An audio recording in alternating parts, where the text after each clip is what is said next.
और छत्तीसगढ़ में जिस तेजी के साथ आंकड़े बढ़ रहे हैं उसी पर ज्यादा जानकारी लेने के लिए, स्थिति समझने के लिए खुद छत्तीसगढ़ के स्वास्थ्य मंत्री टीएस सिंहदेव जी हमारे साथ लाइव जुड़ रहे हैं। सर, बहुत बहुत धन्यवाद, आपने एबीपी न्यूज के लिए समय निकाला। छत्तीसगढ़ में स्थिति चिंताजनक है, अचानक आंकड़ों में बहुत तेजी देखने में आई है, क्या वजह है? इसमें मिले जुले कारण हैं। एक, जब ग्राफ गिर रहा था तेजी से मार्च महीने के पहले ही सप्ताह में पॉजिटिविटी 1% से नीचे आ गई थी। पूरे हफ्ते की क्यूमुलेटिव पॉजिटिविटी 0.99, तो एक मान लें पूरे हफ्ते का। और उसमें कहीं ना कहीं ऐसी मेरे को लगता है कि भावनाएं मन में आ गई कि अब तो कोरोना गया है और सावधानियां छूटी होंगी। एक कारण ये हो सकता है। दूसरा, महाराष्ट्र से सटा हुआ छत्तीसगढ़ है, आना जाना सामाजिक तौर पे भी और व्यवसायिक तौर पे भी काफी आना जाना महाराष्ट्र से छत्तीसगढ़ का है। और आप अगर देखेंगे कि जिन शहरों में ये कोरोना पॉजिटिविटी ज्यादा आई है, राजनांदगांव, दुर्ग और रायपुर, ये सबसे ज्यादा आना जाना महाराष्ट्र से इन्हीं क्षेत्रों में होता है। फिर कहीं सार्वजनिक कार्यक्रम हो, भीड़ भाड़ की जगह हो, शादी ब्याह हो, गमी की बातें हैं, ऐसे आयोजनों में भी मुझे लगता है ये गिरते हुए पॉजिटिविटी के ग्राफ ने कहीं सावधानी में अगर कमी आने में हमारे व्यवहार को ढाल दिया, तो ये सारी बातें मिलके और कोरोना का स्वरूप है। आप देखें कि देश में आज हम 1.25 करोड़ से ज्यादा पॉजिटिव हो गए, जबकि एक समय एक भी व्यक्ति पॉजिटिव देश में नहीं था। तो जब जीरो से हम इतना पहुंच सकते हैं, तो उस समय 1.5 लाख थे। छत्तीसगढ़ में जीरो से हम करीब 4 लाख पॉजिटिव केसेस के आंकड़े पे हम पहुंच रहे हैं। और उस समय जब ये संक्रमण बढ़ा 2 से 3 हजार थे।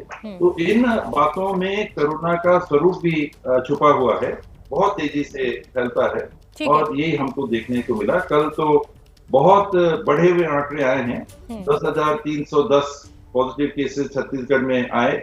हालांकि टेस्टिंग भी बढ़ी है, लेकिन पॉजिटिविटी रेशियो छत्तीसगढ़ का 34 से ऊपर चला गया। हाँ, सिंहदेव जी, मैं टेस्टिंग पर ही आना चाहूंगी। केंद्रीय स्वास्थ्य मंत्री, हाँ सिंहदेव जी, मैं टेस्टिंग पर ही आना चाहूंगी। केंद्रीय स्वास्थ्य मंत्री डॉक्टर हर्षवर्धन कह रहे हैं कि आप आरटीपीसीआर टेस्ट बहुत कम कर रहे हैं, आप एंटीजन टेस्ट के ऊपर ही डिपेंडेंट हैं पूरी तरीके से, और शायद यही खामी रह रही है और छत्तीसगढ़ में स्थिति विस्फोटक हो रही है। इस पर क्या जवाब आपका?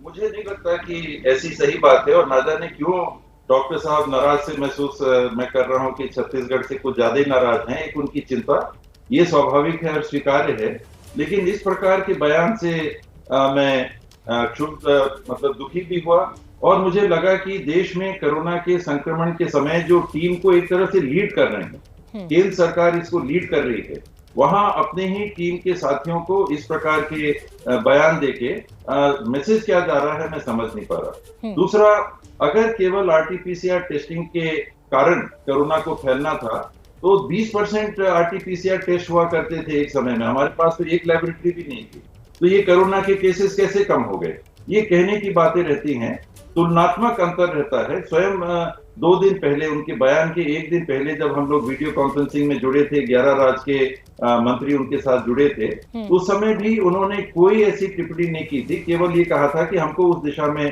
और बढ़ना है जहां हमारे टेस्टिंग 70% से ज्यादा एंटीजन से हो रही थी, हम उसको 58 पे भी ले आए हैं। और हमने बताया कि 4 हमारे नए लैब चालू होने वाले हैं 1 हफ्ते के अंदर, बल्कि 2-3 दिन के अंदर। 2 तो शायद कल ही चालू हो गए होंगे, और 5 और लैब्स के लिए, आरटीपीसीआर टेस्टिंग लैब्स के लिए हमने पहल की है।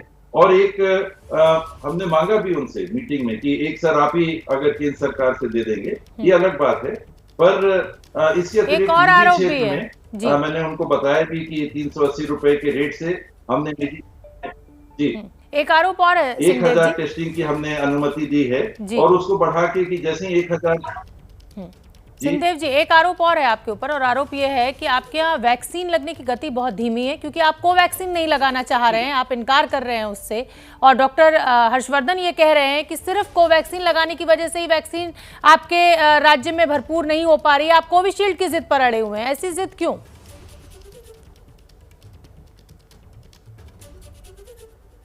ये दुखद भी है बयान उनका, और अफसोसजनक भी है, और गुमराह करने वाला भी है। ये ऐसी बातें हम केंद्र के स्वास्थ्य मंत्री से नहीं करते और विशेष करके व्यक्ति डॉक्टर हर्षवर्धन जी से ऐसी उम्मीद नहीं करते। उनको ये चीज भली भांति मालूम है कि ये जब दौर चला था कोवैक्सीन का, शुरू से मैंने जो स्टैंड लिया था वो यही लिया था कि जब तक फेज 3 ट्रायल और उसका डाटा प्रकाशित नहीं हो जाता, पोर्टल में उसको रखने की बात होती है ताकि सब कोई उसको देख के स्टडी करके और फिर ओके कर दें, वरना मैंने वैक्सीन बनाई मैं कह दूंगा ओके है और वो चालू हो जाए लगना। ऐसा प्रोटोकॉल नहीं है, वैश्विक और देश का प्रोटोकॉल नहीं है। और फिर पीयर रिव्यू भी होता है। ये प्रक्रिया होने के बाद स्वयं भारत बायोटेक ने जो रिपोर्ट निकाली थी उसमें उन्होंने कहा था कि अभी जी। लेकिन सर अब तो खुद प्रधानमंत्री नरेंद्र मोदी ने दोनों डोज लगवा ली हैं, पूरी तरह से इसको जिसे कहा जाए कि कारगर भी माना जा रहा है, तो अभी भी आपका ये ऐतराज जारी है या अब आप तैयार है कोवैक्सीन लगवाने के लिए? नहीं, जारी है। और जारी रहने का कारण देखिए, दो बातें हैं। पहले क्लिनिकल ट्रायल मोड में इसको भारत सरकार ने रखा था इमरजेंसी यूज ऑथराइजेशन के अंतर्गत क्लिनिकल ट्रायल मोड में, जिसमें आपको फॉर्म भरना होता था कोवैक्सीन लगाते समय, जो प्रधानमंत्री जी ने भी किया। मैं उससे सहमत नहीं था, मैं आज भी उस पद्धति से सहमत नहीं हूं। माननीय प्रधानमंत्री जी ने लगाया, अब ये उनका विवेक है, जो भी निर्णय उन्होंने लिया वो जानेंगे। कई निर्णय उन्होंने देश में लिए हैं, क्या परिणाम आए हैं वो भी हमने देखे, वो एक अलग बात है, बात करने का ये समय नहीं है उसके लिए, ये माहौल नहीं है उसका। लेकिन सिंहदेव जी बहुत जरूरी है और यही उपयुक्त समय है, आप ये समझिए। हटा दिया गया और ये कहा गया कि सिंहदेव जी आप ये समझिए, ये जिद है आपकी, क्योंकि कोवैक्सीन बहुत सफल हो रही है। बहुत लोगों ने, मेरे खुद के साथ के बहुत लोगों ने लगवाई है कोवैक्सीन और उसके टेस्टिंग में एंटीबॉडीज अच्छी खासी आई हैं, सफल है कोवैक्सीन। तो अब ये महज जिद ज्यादा नजर आ रही है सर आपकी। मैडम, मैं आपसे मैं निवेदन करूंगा कि इस बात को जिद में ना देखें और पूरी परिस्थिति को समझ तो ले, सुन तो ले जी। जैसे ही क्लिनिकल मोड ट्रायल से इसको हटा दिया गया था, छत्तीसगढ़ ने इसको ओपन कर दिया था और मिली कितनी थी? 72,000 वैक्सीन ही केवल कोवैक्सीन की छत्तीसगढ़ को मिली थी। और जैसे ही क्लिनिकल ट्रायल मोड से इसको हटा दिया गया था, छत्तीसगढ़ में लग रही है वैक्सीन। मैंने खुद ने कहा है कि जैसे ट्रायल की रिपोर्ट आ जाते हैं, मैं स्वयं उसी को लगाऊंगा। ये ऑन रिकॉर्ड है। और अभी भी कोई पूछते हैं कि हम कौन सी वैक्सीन लगाए, तो मैं कहता हूँ क्लिनिकल ट्रायल मोड से हट गया है, वो वैक्सीन अच्छी है, आप चाहें तो उसको लगा लीजिए। तो कहीं ना कहीं ये गलत और दुष्प्रचार करके ऐसा वातावरण बनाया जा रहा है कि स्वयं आप कह रही हैं कि आप जिद पे अड़े हुए हैं और आप इसको लगने नहीं दे रहे हैं, छत्तीसगढ़ में आपने रोक रखा है। ऐसी कोई बात नहीं है। और ये भी गुमराह करने का बयान आदरणीय हर्षवर्धन जी का आया कि इसके चलते वैक्सीनेशन प्रभावित हो गया। छत्तीसगढ़ ने वैक्सीनेशन ड्राइव में देश में टॉप किया है मैम। और अगर आप दिल्ली सरकार की रिपोर्ट देख लें, उनकी पोर्टल की रिपोर्ट देख लें, तो जिन राज्यों ने टॉप मोस्ट, जिन राज्यों ने 10% अपनी आबादी को वैक्सीनेट कर लिया है, उसमें छत्तीसगढ़ है। तो ये उनके आंकड़े हैं, उनके सामने है। उत्तर प्रदेश 3 पे है। जो छोटे यूनियन टेरिटरीज हैं या जो छोटे राज्य हैं, उनके कुछ आंकड़े आगे हैं जी।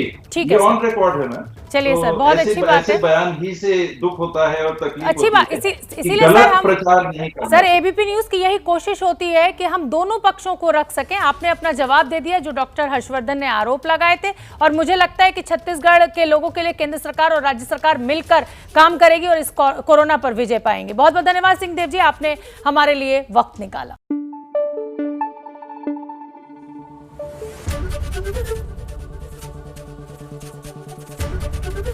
एबीपी न्यूज आपको रखे आगे।